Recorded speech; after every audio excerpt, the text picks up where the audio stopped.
On this episode of Level Up with Lighthouse, we're teaching you how you can build a better office that helps you attract and retain talent and helps your team do their best work.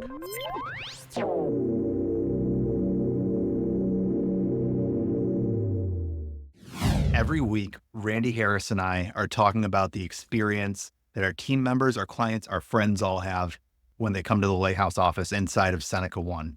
On this episode, you're going to get an inside look into the journey that Randy helped guide Lighthouse on from 2019 to now, really a 5-year journey of exploring space and making the journey to the tech hub here in downtown Buffalo, developing the office and some lessons learned along the way, including bootstrapping a lot of that office build during a global pandemic, and how he's built it into a space that supports our team, how they do their best work together, and how we can best support our clients.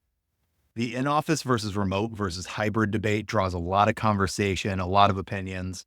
Randy and I try to bring some levity to the conversation and think about how you make the right choice for your business. And then from there, it really becomes how can you inject creativity and your brand into the experience of your office, both for your internal team and for everybody visiting. You're going to have some fun getting to know Randy and I a little bit more too, and some of our stories around the Lighthouse office here. I think you're really going to enjoy this episode. Are you ready? Let's level up. Randy, how are we doing today? Good to have you on the show. I'm good. Thanks, Joe. Thanks for having me. Yeah. Always a good time when we get together, and I know we'll end up on some good conversational tangents. And looking forward to talking about the Lighthouse office today. As I'm in here, you're from your home office today, but glad to be recording and having some conversation. Yeah, excited to talk more about it. Sure. Yeah. Just to set the stage, I want to give people a really fun story because I know you and I have talked about it a bunch. I tell everybody when I'm showing them around the office. But the first time I came up to the Lighthouse office was for my interview with you. And it was an interesting day that I got in, said hello to everybody, signed the sign-in sheet, and then the power goes out in the whole Seneca One tower while they're doing construction. Yeah. And we had a great conversation and just talked on the whiteboard for an hour and a half and had a great conversation. And then 28 flights of stairs down, and was just the kind of experience that I'm like, this is too good of a story not to, like this just feels right now. I was just kind of curious what your perspective was from that side. Yeah, I appreciate, it was actually, first of all, we got our steps in that day. So, good on us to get some exercise, even though it was forced on us. But, what I'd actually say on that, looking back on it, as funny as it was, is probably a great, I don't know, test isn't the right word, but just like you had the ability in that moment to like make a decision on, does everything need to be perfect, or if things don't go perfect, am I good with that? And so I think serendipity stepped in, and it's a funny story. It certainly wasn't by any means, but the idea that as a company and as a culture, we are under construction, we are trying new things. It's not always clean and neat and easy. And, so that was an example of, you were in a space where your first experience was, hey, this isn't perfect, and now we got to take 28 flights of stairs down. And there are people out there that, would run away from that. There are. And then there's some people that think that that's just funny, and you roll with the punches, and still really liked what the experience was, and I think it's kind of fun sometimes. And so you as you're alluding to, like, that's part of your personality too, and I think that's probably a great place to start at Lighthouse, is something like that happening. So I thought it was kind of fun. I was curious to see, what was my conversation with you going to be next when you reached back out to me, or I reached back out to you. Was I going to get crickets and you say, no, thanks, 28 flights is enough, and the power going out, or were you going to be excited in that, and lucky for me, lucky for the whole Lighthouse team that you were excited and thought it was a funny thing. So yeah, it is a great story. Yeah. It was an awesome day, awesome story. And, really what sold it for me, and we'll get into a lot of this as we talk here today, was seeing what it could be. And seeing this office that I'm in right now, recording this episode, was a storage cabinet and lots of paper files and things like that. Walking through what became the game room, and I think that room was still down to the studs at that point, and could walk all around over to the office that's now developed out with a couple of new neighbors for us on floor 28, but just seeing the possibility of what it could be and seeing it come together has been really rewarding. So Good. I think that's what really sold me. But thinking where I want to start, Randy, is going back in time and going back to Sure. August of 2020, which was a wild time for so many things in the world, but also a time where Seneca One was starting to lease out space, and you and the team here made the decision to move down to Seneca One in the middle Yep. of a pandemic when everybody's working remotely and investing in an office space where, it was all this potential, but where it was going to go was a little uncertain. What was that process like looking at office spaces, making the pick for Seneca One? What was kind of in your mind at that time?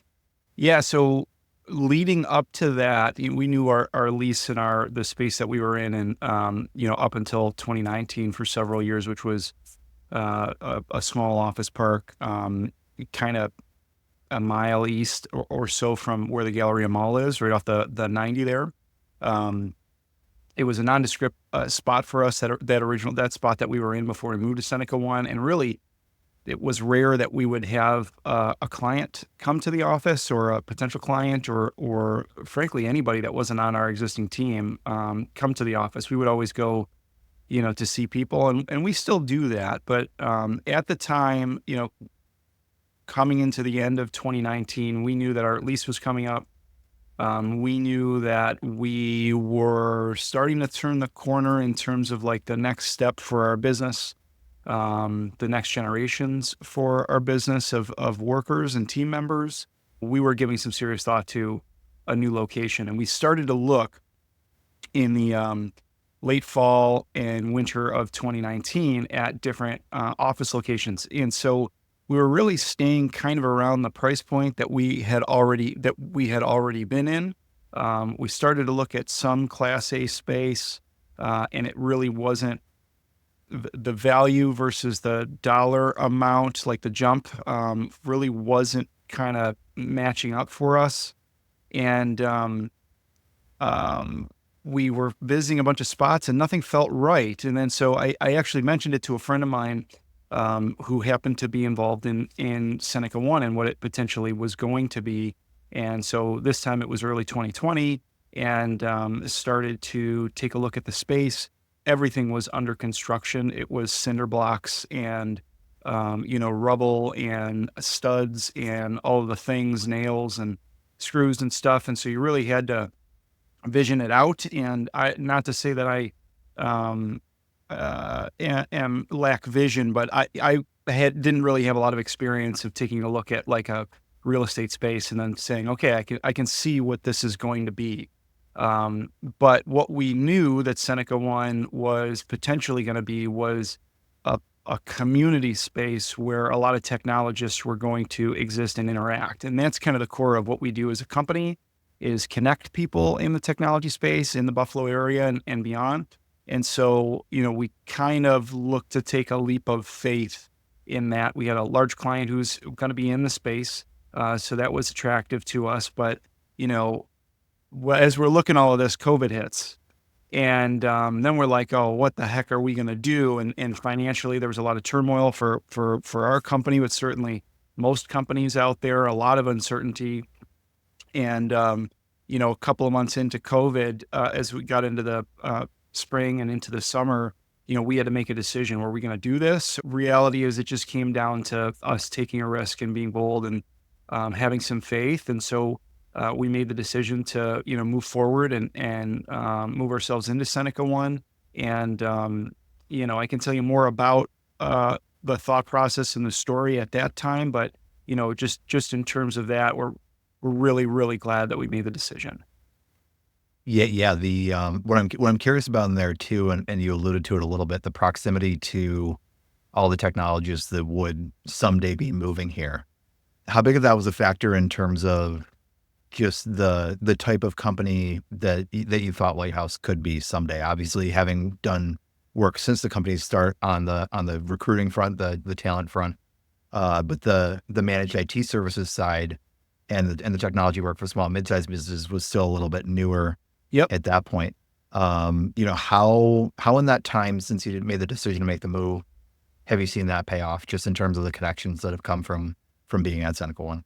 Well, first of all, because of the popularity of the space and how well known it's become in the community, I think just us people knowing that our office is there lends a certain amount of credibility. I don't know how fair that is. I mean, even if we weren't there, I don't know if we would be any different of a company. But that we're there, I know has helped when people have reached out to us, even existing relationships that we had for years, people wanting to come and see the space. Certainly our office being on the 28th floor and the views that we have and the type of space that we have, I think is inspiring and memorable. So I think that that's helped when we've had visitors come to see us. Our tech services team has over the last several years gained a host of new clients that we serve that are right around the Seneca One area, right in downtown. So, it's definitely had an impact. I don't know how much of that, is directly related to tangible stuff, or it's just maybe just some image where people look at us maybe a little differently. I don't know if that it's necessarily made us different people or that we serve in a different way. But it's certainly a lot of fun. We've tried to have a lot of fun with it, and we've tried to use it as a place that we can interact with more folks that maybe before we wouldn't have had the opportunity to interact with. Yeah, that's a good way to put it. I think there's a term I keep using when I talk to people, that it feels like there's gravity around the building now. Yes, for Like, sure. That's a great term. yeah, the principle of like the tech hub and using that term to describe kind of the space of this building, very much in the center of the Western New York region, being downtown as well. But thinking about a hub and a center and a place where people gravitate towards, I guess, that's certainly lent a lot of ability to build connections, especially for myself as well, coming into the tech community from a different industry and getting to know everybody as well. It's been beneficial to be here, and you never know who you're going to meet, right? You go to the coffee shop, you go to the food hall, you never know who you're going to meet, and that's lent to a lot of really interesting connections over the years. Yeah, certainly. We've met lots of new, friends and folks that are in the building. They work in the building. Their businesses are in the building, and that's been fantastic.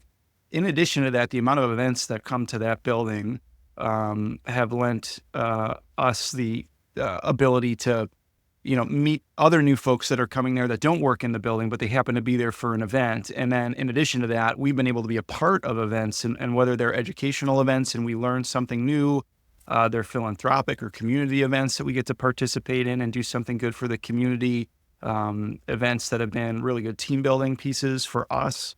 So that's been incredibly helpful. And so there's that, you talk about gravity, there's that kind of the combination of not just the folks that work in the building, but bringing people to the building that are part of the technology community who we want to interact with, and maybe would not have gotten the chance to do that had there not been some sort of event or something that pulls them towards the space. So it's been wonderful. The whole experience has been wonderful, and that's one of the reasons why.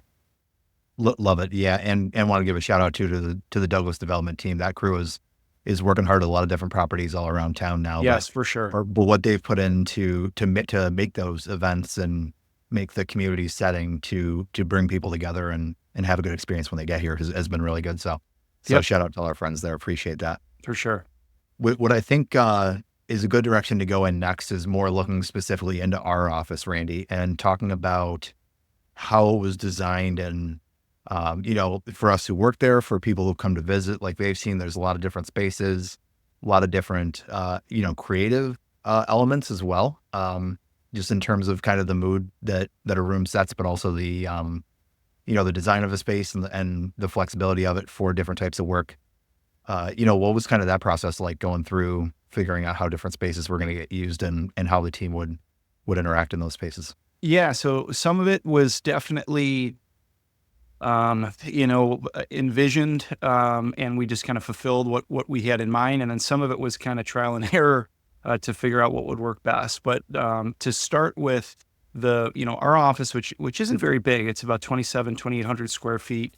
we wanted to maximize the full amount of space that we had. And that's something that a lot of companies are going through right now, that, didn't have the opportunity to make adjustments during COVID, and they were left with these very large, very inefficient spaces. We wanted to have a smaller space where we used every square inch of it to, its fullest capacity, which meant that um, it needed to be engaging. People needed to want to go into the different nooks and crannies of our space. It needed to be, somewhat 24/7 or cyclical or whatever the appropriate term is. I'm not an interior designer, but it's this idea that, you don't want to take up a whole space, a square footage in your office that only gets used for 2 hours a day. And we knew that we were going to be living in a hybrid kind of working world. We actually had that at Lighthouse before COVID, and we Uh, believed that that was yeah. going to continue for us. So, we didn't want a space that only got used a fraction of the day. And so how do we set that up was the kind of question, and one of the questions that we asked when we started to build out the space. So our office really starts with the middle of the office, which is just a big open space that people can pull up a desk, pull up a chair. We've got different ways to work: standing, sitting.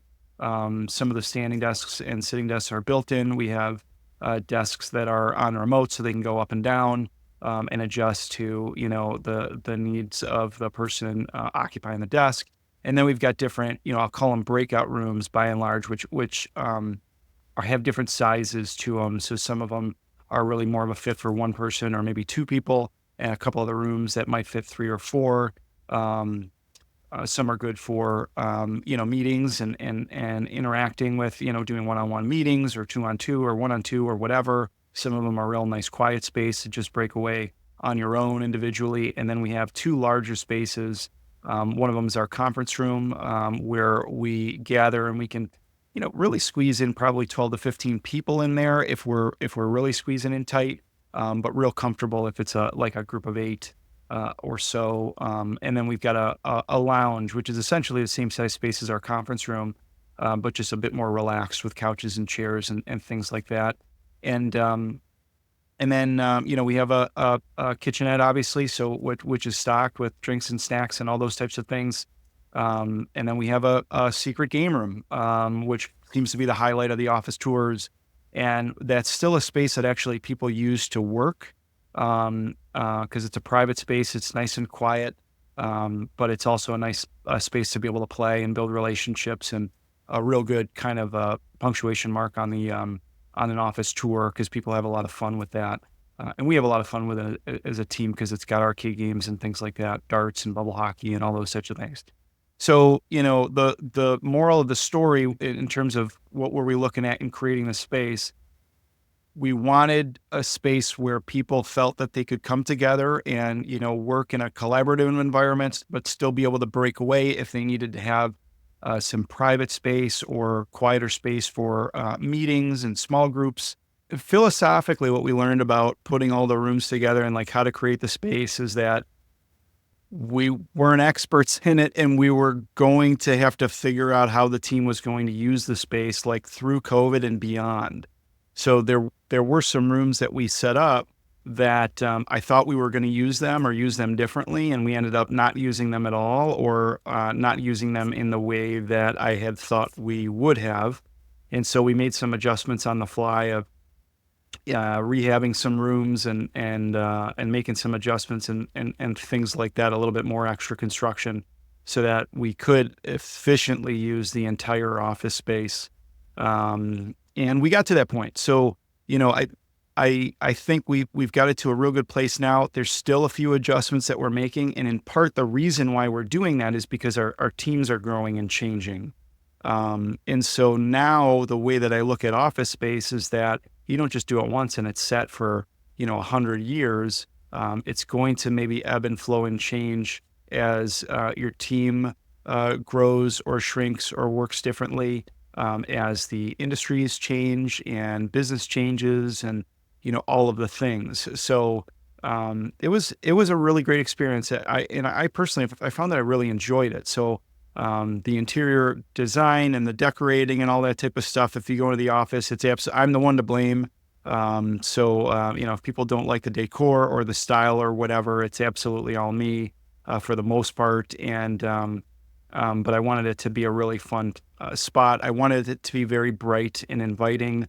I think it captures all of that. And I think people on our team and people who come and visit us have seemed to really enjoy the experience. And at the very least, we'll cite that it's probably different from most office experiences that they've had in the past. And we were going for that. So that's a good thing.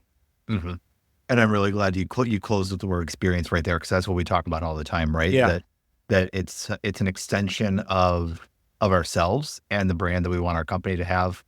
And when people step in, yeah, it's not grayscale. It's there's certain parts where we can kind of tell people and show how the office was built. Yeah, we did this ourselves. It was a lot of trial and error, and we built this space ourselves in the way we wanted it to.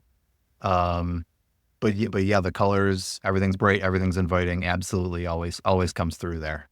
Yeah, and Joe, I would say the one thing that I think that was really, really important to know is that, we did this for the most part right in the heart of COVID, like in 2020. So financially, Yeah. we didn't have $1 million to spend on our space. And so we had to bootstrap a lot of this. So there was a lot of, do it yourself and finding deals and that were out there for, decor and furniture and all that type of stuff, but still, keeping in mind that we wanted it to be a wonderful space for our team. And so, I actually like that. I think that was a great learning experience. I think that that's probably indicative of most of the experiences that small and mid-sized businesses in Buffalo have. And that's for Buffalo. That's the majority of the businesses are small to mid-sized, and they're trying to figure out a way to make an inviting office space that will attract and retain, talented, wonderful people. And I don't know how much confidence there is in employers that are of that size trying to do that type of stuff and thinking that, hey, I can do this on somewhat of a shoestring budget. We made it happen. And I know that that's been a conversation we've had with several business leaders when they've come to our office, because they're trying to figure out a way to do the same thing at theirs, but they're just really anxious about, thinking that the only way to make it happen is by spending $1 million that they don't have. So that's something that we learned, that it is possible, that you can create a really fun space and do it on a bit of a budget. So I think that that's Yeah. a nice story that we have that we're able to share with the community. Yeah. Thanks for sharing all that. It's a really cool inside look that a lot of the time doesn't come up often. But you mentioned a couple things in there, and actually you caught the talent attraction angle that I wanted to go next, because that's really a big part. A big part of where this plays into is thinking about the decision to be in office, hybrid, or full remote, and businesses having to make a lot of those considerations and a lot of changes on the fly, even in the years after COVID here. But thinking about, you mentioned Lighthouse was hybrid before COVID, was hybrid before Seneca One, Yep. and still is now. So obviously that played a very key decision, like you said, into setting up the spaces, knowing that it was going to be hybrid, mixed use, some individual work, some groups, Yep. co-working space, things like that. Have you had any conversations with other business leaders around Buffalo, or just people about really that in office, hybrid, remote, that return to office debate, and how that has been playing into not just office space and finding office space, but the talent attraction piece as well? Yeah, and I've actually been have had a lot of discussions, and I've sat on a handful of panels as well over the last couple of years. What I'd say about it is that there's definitely a lot of emotion over the last several years that have gone into the whole work from home, work from the office debate. I'm of the mindset that companies have to make the best decision that they think. They need to make the decision that they think is in the best interest of their company, so that they can accomplish all of their goals, which include, doing their best work, attracting and retaining their best people, all of those things. And I've got friends and have seen plenty of companies that have gone fully remote, that have been fully in the office. and found a way to make it work, and that's worked well for them. The vast majority have seemed to settle in on the hybrid space. The one thing that I just haven't liked is when you hear people taking a tone of, eternity or forever, as in this is how we're going to do this, or this is how it's going to be for everyone. And I just don't believe that that's true. And I think it's actually quite ridiculous because times change and you need to adjust and adapt with the times. We're getting further away from COVID now.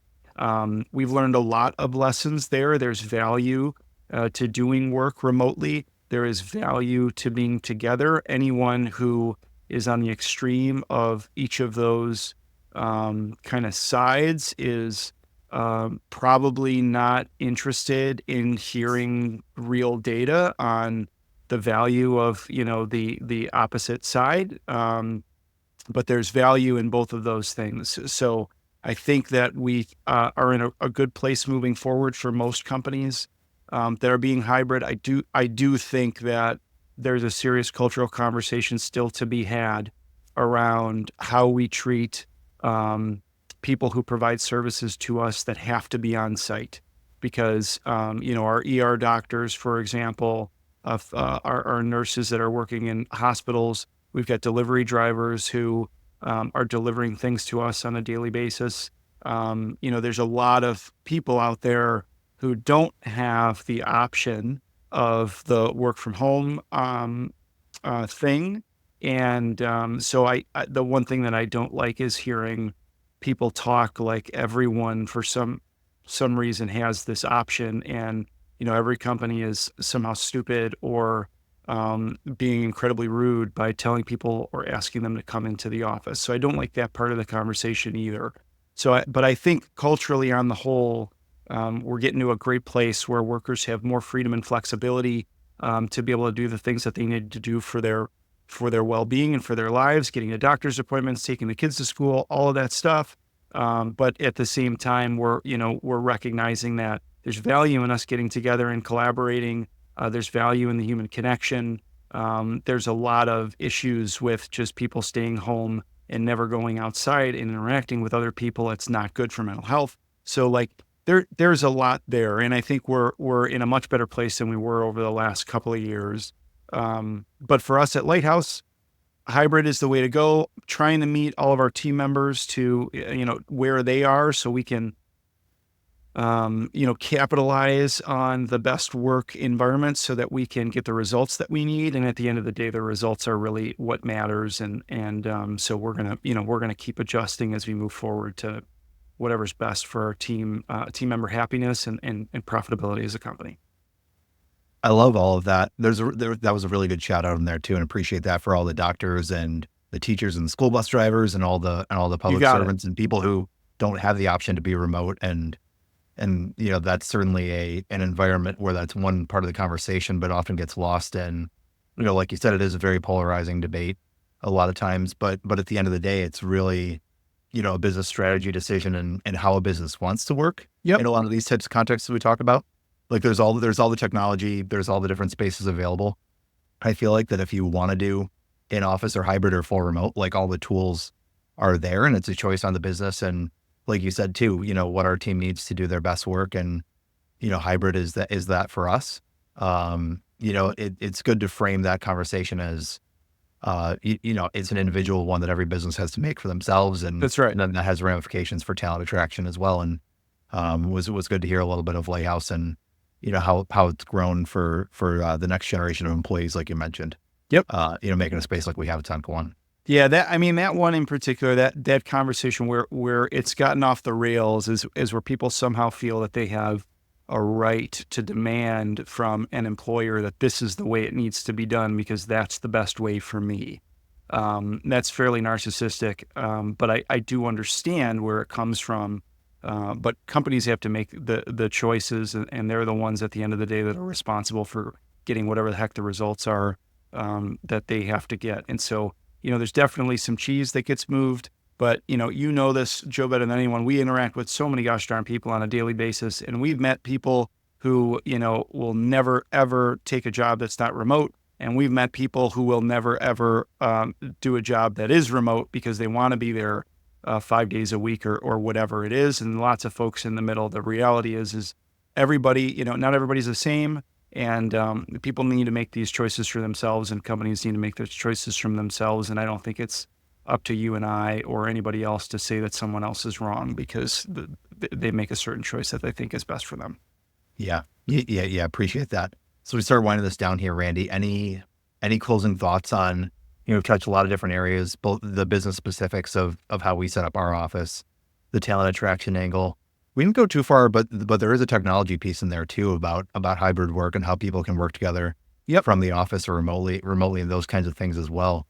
But any other kind of talking points that are kind of on your mind, maybe in conversations with other business leaders, what kind of conversations are coming up thinking about business space in 2025 and beyond, really? Yeah, the two things that come into my mind, one that you mentioned, which was on technology. We are working with a whole host of companies in and around the Buffalo area that are adapting their space, whether it's their existing space and they're trying to make it work for, a more current work setup where they've got folks who are working from home and working from the office and all that type of stuff. And we've got plenty of companies that are moving into new spaces that we're helping to set up their technology to optimize their new work environment or the work environment they want going forward. There's a lot of options out there. I don't think people need to, if they have questions, they can reach out to us too. Happy to share some of our best practices. And if they feel that we could help them with doing some project work and helping get their office set up, we're happy to do that. But having the right technology is really key to a smooth, work environment. And when I say environment, I'm talking about setups where people have the right tech in the office. They have the right tech when they're out of the office, whether they're working from home or they're on the road or they're mobile or whatever. And all those things interact seamlessly so that there's, no disruption of their workflow and they can do their best work. So all of that is possible. It does not have to be that complicated. There's some great technology out there now that's cost effective. Even for small and mid-sized businesses and that. So that's a real thing that I hope people know exists out there and they don't feel that they have to spend, $1 billion just to be able to, kind of modernize their tech for their new work setup. So there's that. And the second thing is just the idea of creating a space that's unique and connected to the company's core values, brand, personality, all those types of things. There's a lot of business owners and leaders across the Buffalo area right now that are stepping into businesses as the next generation of leaders. And they're looking around the walls and the whole office environment still looks like it's from another time. And they want to know how to make that work. I do want to echo what we talked about a little bit earlier, which is this thing that we learned. You can make this your own and you can do it without spending, money, a fortune that you may not have. Because I think there's a lot of companies trying to figure out how to modernize their space, put their personality into it, and but do that on a bit of a budget. So all of that's possible if we can keep sharing our story and that helps people. I want to keep doing that. And thanks to you for, having me on and having this as a topic of conversation because having a space like that is really important for the health of these businesses moving forward. I think it's important for their current employees and team members. I think it's important for the future ones that they're looking to attract. And I think we've been able to hit the nail on the head with, what we've done. It certainly hasn't been perfect, but we've been able to do it with a more, kind of entrepreneurial mindset and making do with what we had and being creative and all the things that, that we've worked hard to do together. And that's something I just want to say as a parting message that all these things are possible. It doesn't have to cost a fortune. You just have to have some willpower, a little creativity and be willing to put in a little bit of time and effort. And I know that across our area here in Buffalo, there's a lot of wonderful business leaders who are willing to do those things. So thanks for letting me shout that out. And appreciate you having me on and to have the conversation, buddy. Yeah, thanks for coming on Level Up with Lighthouse. It's been a lot of fun. And yeah, like you said, a little creativity goes a long way when it comes to things like the office space and things when it comes to this show and this conversation and having a little creativity and obviously Level Up with Lighthouse, very inspired by the branding of the game room. So yeah, let's go. Yeah. Yeah, little wrap up note. We got a little different wrap up for the show now. Starting to do something called the hero's journey. Trying to take a lot of like the tell me about yourself, like those kind of fun questions and things like that, making it a little rapid fire game, and figure we could let people get to know a little bit about Randy, what makes Randy Harris Randy Sure. Harris. You close it out there. You ready? Sure. Sounds good. Cool, man. Let's hop into it. First question, take me back. What kind of things were you interested in as a kid?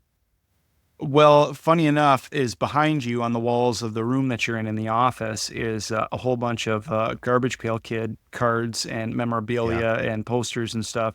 And I'm actually doing this from home, my home office, and you can maybe see over my shoulder here. I've got a wall that has Garbage Pail Kids on it too. So I love the kind of fun kids stuff, 80s, 90s nostalgia, because that's the era that I grew up in.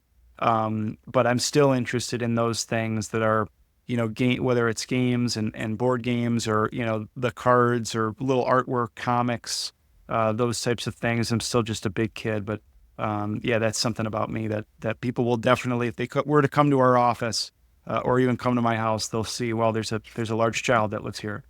Oh yeah. And a fun fact for anyone else who's watched our podcast from the Blue Room here at the Lighthouse office, and what's on the wall here? Oh yeah, those are the Garbage Pail Kids. Yep. Love, Yep. You got it. love those. Next question I got for you. What was your first job? My first job was actually I was a fairly good hockey player when I was younger, and I used to work as an instructor at hockey camps. Nice. And I actually think the first camp that I worked was at Niagara University, and one of the camp attendees was a young kid named Patrick Kane, believe it or not. So I think he was 8, 9, 10, 11 years old at the time, and I was in my late teens, maybe. But yeah, that was my first job. So did a bunch of those things, and that was it was a lot of fun. It was a lot of hard work and very little pay at the time, which is frankly what I deserved for how much effort I put in and how old I was. Oh man. Did you have any feelings that you had a future NHL number one overall pick in your midst? You know what? No, I didn't, because frankly, at that age, you just see these kids and they're just scoring lots of goals, and I was doing that. So, and I know I wasn't in the NHL, so I figured someone was doing that too. Maybe needed something else beyond that with some size and stuff. But that kid in particular, who I got to know a little bit more as he grew into a young man, was pretty darn special. So it's always fun to watch any of these kids grow up to be something, whether it becomes a hockey player or anything else. And so I've gotten to that luxury actually over the last bit here to run into a lot of folks who I coached, even when I was younger, that have made themselves into some just some wonderful young men and young women. So that's actually been a wonderful byproduct of doing stuff like that when I was younger. Love it. Yeah. And big thing that we had in common. And I think we talked about it probably even on the stairs. Yep. Going back to the first interview, the hockey community, that's special, man. Yep. It You really got is. it. Love it. Next question for you. I always kind of have this in here, but might be a little bit straightforward story. How did you find your current job? How did I get the current job that I'm at with Lighthouse? Yeah. Yeah. So my father actually is the founder, which this, but anybody who might be listening might not. But my father is actually the founder of Lighthouse. Started the company about 20 years ago, and about 10 years ago, I was living on the West Coast with my wife. We had 3 young girls at the time, and he called me to essentially try to convince my wife and I to move back to Buffalo from Seattle, and to essentially get involved with the company and start to manage it and kind of get him to a place where he could get to retirement, and myself and my brother, who's quite a few years younger than me, into helping to manage and run the company. So, it was a family thing. We didn't have any intentions of it when we were on the West Coast, my wife and I, but the more we thought about it, the more Buffalo just seemed to be such a wonderful place to raise a family. And our 3 little girls at the time were getting to a place where, we wanted a little bit more room to be able to get them to their different sports and stuff, less traffic, more of a family atmosphere than the place that we were living. And so that's actually was the motivator to coming back to Buffalo and Nice. and starting to work with Lighthouse. Nice. Yeah. It's a classic Buffalo boomerang story. We hear those all over You got town. it. You got it. Always love hearing those. Little bit different question. Do you remember a moment where work ever felt like play? maybe had some fun designing the office and things like that. Yeah, for sure. Well, that's probably a good one since that, we just spent time talking about it, but creating the office space, absolutely. Like I have enjoyed it tremendously. I really like the creative part of the work that we do, whether it's creating an environment or an experience that the people who we work with really appreciate and helps them with their goals, or getting creative to help anybody that we serve, whether it's a hiring manager or it's a candidate that's looking, a job seeker that's looking for a job, or a client or potential client that like to maybe work with us for tech services or now even marketing services, which we've started to dip our toe into, which I'm excited about. The creative part about helping people reach their goals while at the same time we get to reach our goals, like making that match work, is really fun to me. It just is. So, and then I also like meeting new people and learning new things. And we get to do a lot of that with the type of work we do. So I would say, there's a large chunk of what we do to me is just a lot of fun. And I would do it for free, just like any job. And there's some pieces and moments where, you got to figure it out and it can be challenging and all that type of stuff. But, I really enjoy a lot of what we get to do, or the byproducts of what we get to do. It can be just a heck of a lot of fun. Yeah. Yeah. It's a lot of fun to be in a people business and a service business. Yes, And for sure. you meet a lot of fun people and have a lot of fun experiences along the way. Absolutely. Love that. Couple more here. What inspires you most about the work you do? I think it's connecting to people.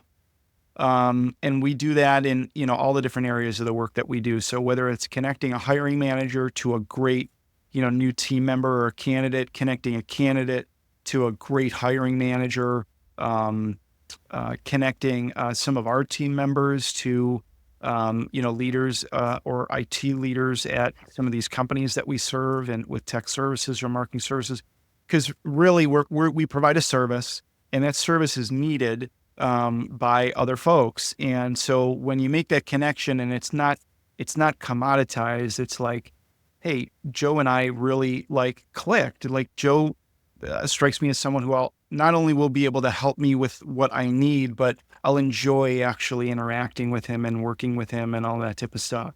That we get that on like a daily basis, which is just really, really cool. So I'd say that thing, connecting people, and when it just clicks and they get along great, that's so much fun. And we've made connections that have turned out to be not just, business connections, but these people become friends for life, or, just having wonderful relationships that they keep for forever. And it's just a really rewarding thing that we get to do. So that's probably my favorite thing. Yeah. Get to make a lot of people who become great friends, and, we get to do good work and do it with good people. And yeah, and that's a good way to pass the days. Yep. Absolutely. For sure. For sure. Got two more here. What's the one big thing you want to accomplish next? Do you have a big goal in mind that you'd really like to do? Is this personal or professional? Could be either. Take your pick. Yeah. So, I'm really excited. I know we haven't officially launched it yet, but I'm really excited about the marketing services work that we're doing, because marketing and technology interact so much now, and I think that we've put together some really good guidance and can provide a really good service for small to mid-sized companies in and around the Buffalo area that, piggybacks off of the wonderful service we've been able to provide on the IT and technology side of things. So I'm looking forward to, as we head into 2025, us just kind of wrapping a bow around that wonderful kind of approach, and releasing it out into the community and seeing how many people that it could possibly help, because we're learning through the IT services work that we do and the tech services work that we do. There's a lot of people out there who need help. They need really just some other wonderful folks that can align on a core values standpoint and then provide a service that's a big help to them accomplishing their business goals. And we've had some great success over the last several years with our tech services. And now I think we've got something special with managed marketing services that we're piloting. So I would say that is probably the thing that's on my list here at the top of, kind of releasing into the wild and seeing what happens with it. And I'm really excited about that. So I think that'll be my answer to the question. And especially as I'm being interviewed here by, the head of that service. Shout out to you for all your hard work on putting that together. So I know this is Yeah. a podcast and this is going to go out to Yeah. the world and whatever, and there might be a couple people who listen to it, and we're still in pilot mode with that and keeping things kind of close to the vest. But I'm really excited about it because I think it's going to help a lot of people. Yeah. I think that's a great subtle plug-in for people who stick around for the whole episode. Nice little golden nugget, a little treasure at the end of the rainbow. Yeah, So, we'll see. We'll see how many with me talking that are yeah, sticking around. But yeah, big things ahead. that's out there for sure. And then last one for you. Obviously, we talked a lot about working in this tech community and some of the wonderful things that we've had the ability to experience just being connected here. For people who want to work in Buffalo's tech community, what's one piece of advice you might want to give them for people who want to come work in tech in Buffalo? I would say focus on getting connected, and that's an easy thing to say if you're on the inside and you've already made those connections and that. And I spent the last essentially 10 years of trying to do that. But what I found is the best way to do that is actually getting involved in community efforts. And because that's how I've found a way to make the most connections and the best connections is to, get rid of the veil of work and trying to sell somebody something or trying to, get a job and just get to a place where people are trying to make good happen for the community. And we've got Tech Buffalo is a wonderful organization. There are several others in and around the Buffalo technology community where you can meet people from the technology community, but do it in a way where you're supporting, the general community at large and maybe people who need more help. And by doing that, I found that you end up making connections naturally inside the technology community. And so, there's certainly, if you have something in mind that you really want to do, or a company or people that you want to get connected with, you can certainly plug into an organization like Tech Buffalo who might be able to help you or do those things on your own and reach out to people. Buffalo is a very friendly city. The city of good neighbors is a very friendly town. And I found that more people are open to an outreach and connecting with folks than maybe some of the other bigger cities that I've lived in. But getting involved in community efforts within the technology community and meeting people there naturally while helping to support the community or support a good cause has been just a great way to get connected. So I would say get connected, and then there's, at least just some of my experience for what it's worth is a great avenue to go down to make it easy on yourself to do that. Love that. Yeah, I've always found it to be a good microcosm of Buffalo as a whole. Feel like there's really a place for everybody, and lots of different ways to get involved, lots of different ways to make connections, and it's a really good reminder there just to get out, get involved, and hey, you never know what could come from those little creative collisions. And Yeah, that's things like exactly that. right. Love it. That's exactly right. Love it. That's the show. Randy Harris, everyone. Thanks for joining me today. Really Joe, appreciate thanks, your buddy. time. Thanks for hosting, and you're doing a great job with this series. I'm looking forward to your next guests. Appreciate it. Yeah. We'll have to have you back on. I think we got a lot of open threads to pick up from here. So Sounds thanks good. so much. Sounds good, my friend. All right. Well, have yourself a good day. Okay. I'll catch you later. Take care. Appreciate it. Yeah. Hey, if you made it this far, thanks for sticking around, and hope you enjoyed this episode of Level Up with Lighthouse. I know I had a great time talking with Randy, and hope you learned a ton as well. It's a really great discussion on the in-office versus remote versus hybrid. It's a discussion that drives a lot of conversation, but hopefully you got some inspiring ideas of how we approached designing an office space for our team and the way that we work and what our team members need. Hopefully that brought some new ideas for you as well. If we can help you with anything at Lighthouse, we're always glad to have a conversation. Like Randy mentioned, we've learned a lot from the process of building our office and making it what it is today and what you've seen in this video and what you've heard. Feel free to connect with us on LinkedIn. We'd love to hear what you're working on in the months ahead. Next up on the show, I'm really excited to bring you a guest from a company that's been growing really rapidly in Buffalo. Hannah Buffa is Director of Learning and Development at Buffalo Rehab Group. I'm really excited to dig in with her on some of the leadership development programs that she's helped put in place and stand up at BRG and how that's helped the business grow. Until next time, this is Level Up with Lighthouse. My name is Joe Ray. We'll see you next time.